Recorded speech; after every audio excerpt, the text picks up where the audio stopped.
ऐसा है क्या? जेन मास्टर हाकुइन जिस गांव में रहता था वहां के लोग उसके महान गुणों के कारण उसको देवता की तरह पूजते थे। उसकी कुटिया के पास एक परिवार रहता था जिसमें एक सुंदर युवा लड़की भी थी। एक दिन उस लड़की के माता पिता को इस बात का पता चला कि उनकी अविवाहित पुत्री गर्भवती थी। लड़की के माता पिता बहुत क्रोधित हुए और उन्होंने होने वाले बच्चे के पिता का नाम पूछा। लड़की अपने प्रेमी का नाम नहीं बताना चाहती थी, पर बहुत दबाव में आने पर उसने हाकुइन का नाम बता दिया। लड़की के माता पिता आग बबूला होकर हाकुलन के पास गए और उसे गालियां बकते हुए सारा किस्सा सुनाया। सब कुछ सुनकर हाकुलन ने बस इतना ही कहा, ऐसा है क्या? पूरे गांव में हाकुइन की थू थू होने लगी।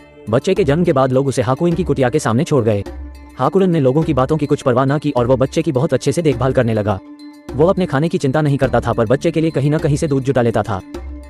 लड़की यह सब देखती रहती थी। साल बीत गया। एक दिन बच्चे का रोना सुनकर माँ का दिल भर आया। उसने गांव वालों और अपने माता पिता को सब कुछ सच सच बता दिया। लड़की के पिता के खेत में काम करने वाला एक मजदूर वास्तव में बच्चे का पिता था। लड़की के माता पिता और दूसरे लोग लज्जित होकर हाकुइन के पास गए और उससे अपने बुरे बर्ताव के लिए क्षमा मांगी। लड़की ने हाकुइन से अपने बच्चा, ऐसा है क्या? जेन मास्टर हाकुइन जिस गांव में रहता था वहां के लोग उसके महान गुणों के कारण उसको देवता की तरह पूजते थे।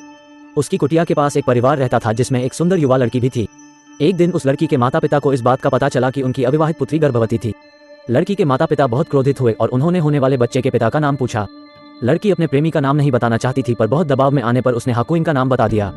लड़की के माता पिता आग बबूला होकर हाकुलन के पास गए और उसे गालियां बकते हुए सारा किस्सा सुनाया। सब कुछ सुनकर हाकुलन ने बस इतना ही कहा, ऐसा है क्या? पूरे गांव में हाकुइन की थू थू होने लगी। बच्चे के जन्म के बाद लोग उसे हाकुइन की कुटिया के सामने छोड़ गए। हाकुलन ने लोगों की बातों की कुछ परवाह न की और वो बच्चे की बहुत अच्छे से देखभाल करने लगा। वो अपने खाने की चिंता नहीं करता था, पर बच्चे के लिए कहीं न कहीं से दूध जुटा लेता था। लड़की यह सब देखती रहती थी। साल बीत गया। एक दिन बच्चे का रोना सुनकर माँ का दिल भर आया। उसने गांव वालों और अपने माता पिता को सब कुछ सच सच बता दिया।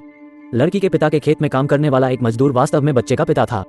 लड़की के माता पिता और दूसरे लोग लज्जित होकर हाकुइन के पास गए और उससे अपने बुरे बर्ताव के लिए क्षमा मांगी। लड़की ने हाकुइन से अपने